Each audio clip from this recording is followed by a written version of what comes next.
Okay, so hi guys, this is Srinivas from Picturesque, and this is going to be my first podcast. Well, basically about me, I'm an amateur photographer, passionate in shooting. Now, I just recently launched a blog about the tutorial on basics of photography. So I'm not going to teach anything. I'm just going to share what I know about because I see a lot of beginner photographers suffering to handle manual modes in their camera and don't know the basic stuffs and settings about the cameras. So in this first podcast, I'm going to talk about three major things. The exposure triangle, basically the exposure triangle and the three elements of the exposure triangle. So if you read my blog before, you would have seen that the exposure triangle consists of three elements: the ISO, the aperture, and the shutter. And we are also going to talk about the exposure modes in a DSLR. So basically, let's go on what is an SLR first. So as you can see here, this is a film roll SLR. This is a Nikon FM10. This is one of the old SLR cameras. So if I remove the lens now, can you see? Yeah. Can you see a mirror inside that? Okay. So this SLR is called as a single lens reflex camera. So what it does is that the light enters through the lens. That is the lens. The light enters through the lens, hits the mirror. There's a prism here. It gets reflected in the prism and is viewed through the viewfinder here. Okay, so this is how you see the image in your viewfinder. And let me close this thing.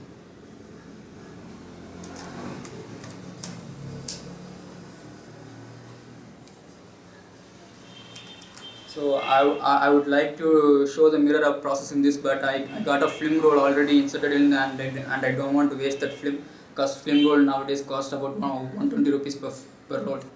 Okay, so and this is a DSLR. You can just get it that the stands for the digital process. This is a digital SLR camera, as you can see here.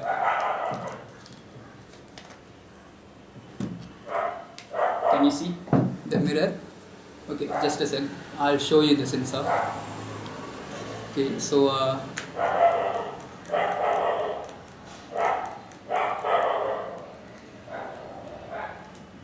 okay, when I press, can you see the mirror? Yes, can you see? That's the mirror. It's shiny and reflective. Okay, and when I press the shutter, can you see this part? This is the sensor. Can you see? This is the sensor. This is where the image gets converted into electromagnetic information. Okay, so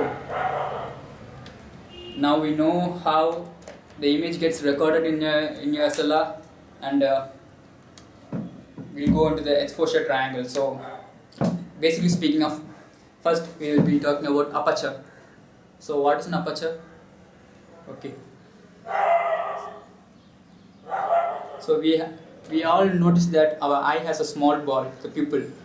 It expands and contracts according to the light conditions in the environment. The same way, the camera also has an pupil that's called as the aperture. It should expand and it cannot expand and contract on its own. It's up to the user to expand and contract it according to the lighting available in the environment. Okay, so can you see here? This is a 50mm D lens for my Nikon. And can you see? Can you see? It's wide open, right? And if I spin it, it closes. Can you see the hole? Opens, closes. So this is an aperture. If the aperture is wide open, the amount of light that enters the sensor is high, and if the aperture is closed, the amount of light that enters the sensor is low. So basically, if you are going for a low light situation and the light is low, you open up your aperture. If the light is very high and too harsh, you close down your aperture.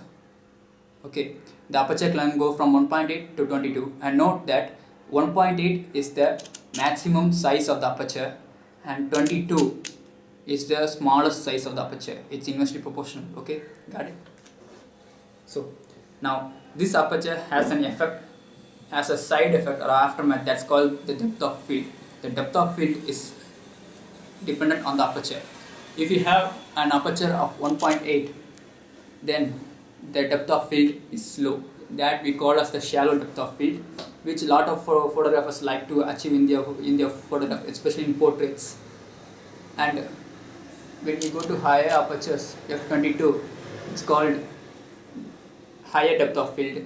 It almost gets no blurry images. The background is in full focus and everything is sharp, razor sharp.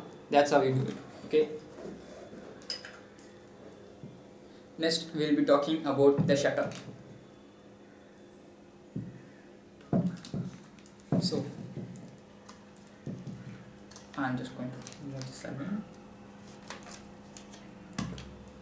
Okay.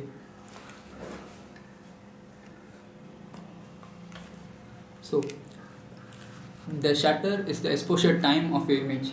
So, if exposure time means how long the sensor is exposed to the light, how long you allow light to enter into the camera, that's the work of a shutter.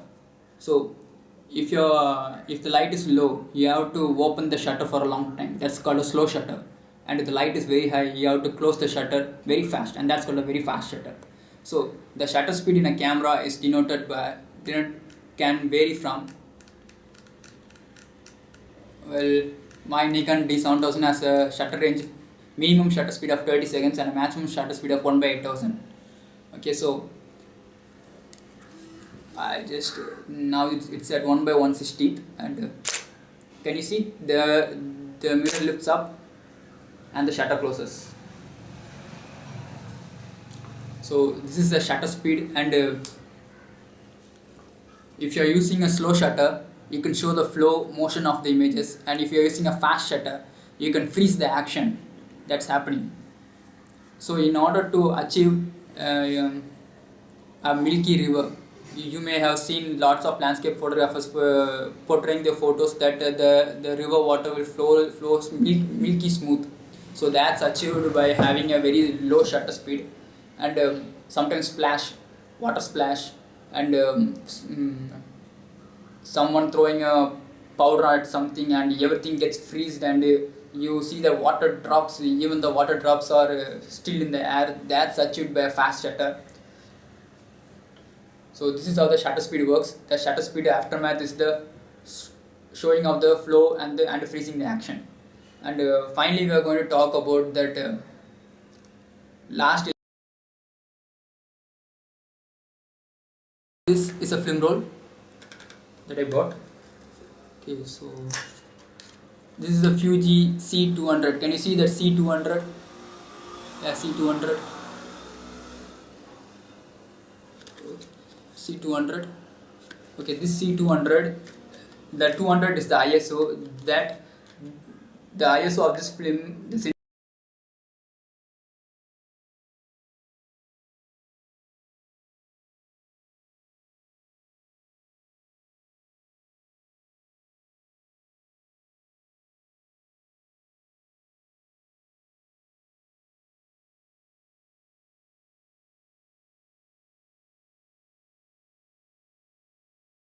sensitivity of the film, how much sensitive it is to the light, and higher the sensitivity of the film, the lower the light it requires to record the image. But terms and conditions apply in ISO, which means that if you increase your ISO to very high, it will cause grains, that is noise. Your picture will start to pixelate and will cause unnecessary problems. So if for people who are shooting and printing large images, they want to make a 1218 or prints bigger than 1218, they almost end up shooting at lower ISOs, that is lower sensitivity values of ISO 100 or ISO 50. Sometimes I think D810s got ISO 60. So they just prefer the lower ISO. But for us normal photographers, to our lighting conditions, if the light is very high, we go for lower ISO, and if the light is very low, we go for higher ISO. Okay, so now comes the major part. How do we decide these aperture and shutters according to the lighting? So how we know that the exposure is correct in our camera? So there comes something different, the TTL meter, through the lens exposure meter. So this meter inside your camera shows you how you can vary your aperture and shutter speed according to the exposure.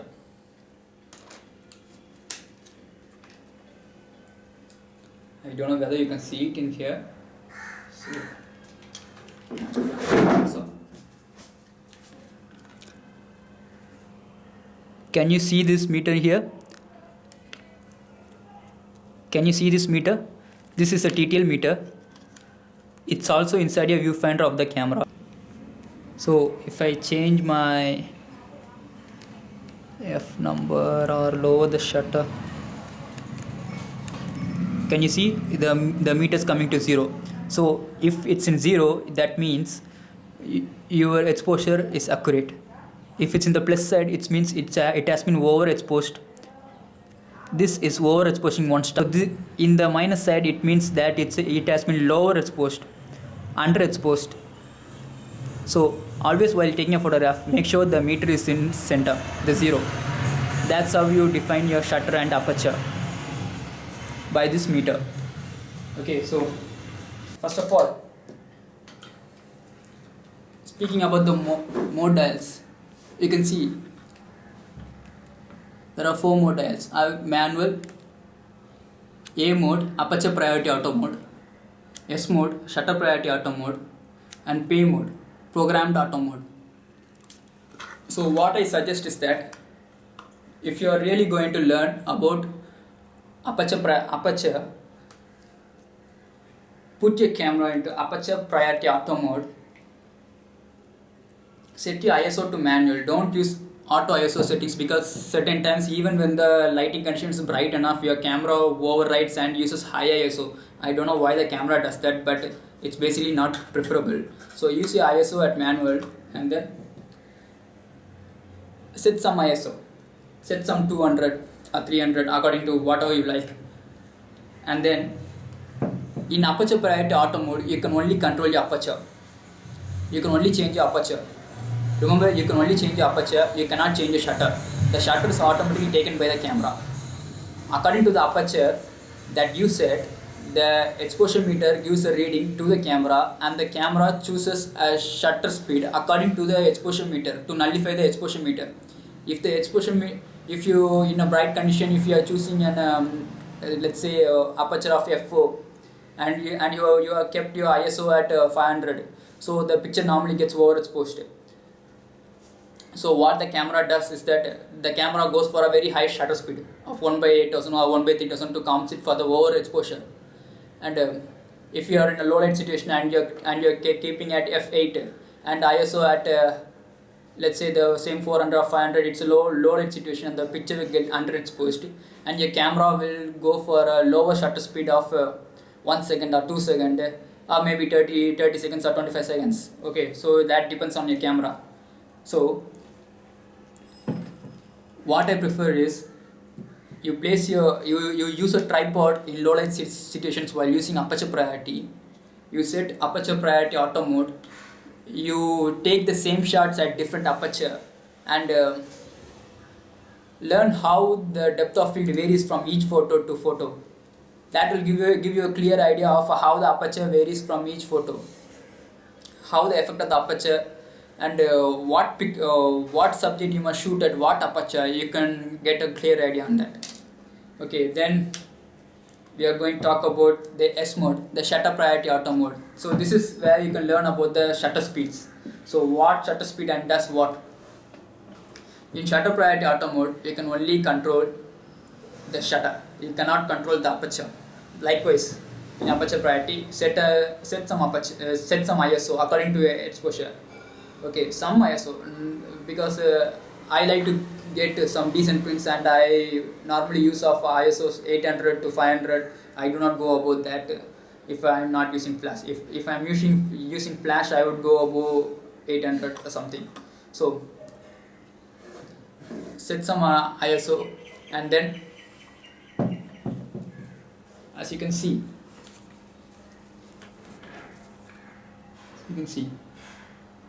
see the F number varies. I'm controlling only the shutter. I'm controlling only the shutter, and the F number varies according to the shutter. And can you see the exposure meter telling me that my ISO is not right for this shutter? So I press the ISO button. Yes, ISO button.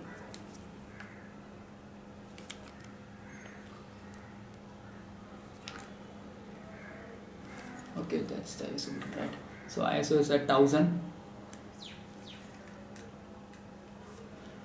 I increase the ISO and then I let go. Can you see? The exposure meter has disappeared. Can you see? If I increase my shutter speed, the exposure meter appears again and tells me that my shutter has been and my photo has been underexposed. If I reduce the shutter, the exposure meter disappears and tells that the photo is exposed correctly. If I lower the shutter speed,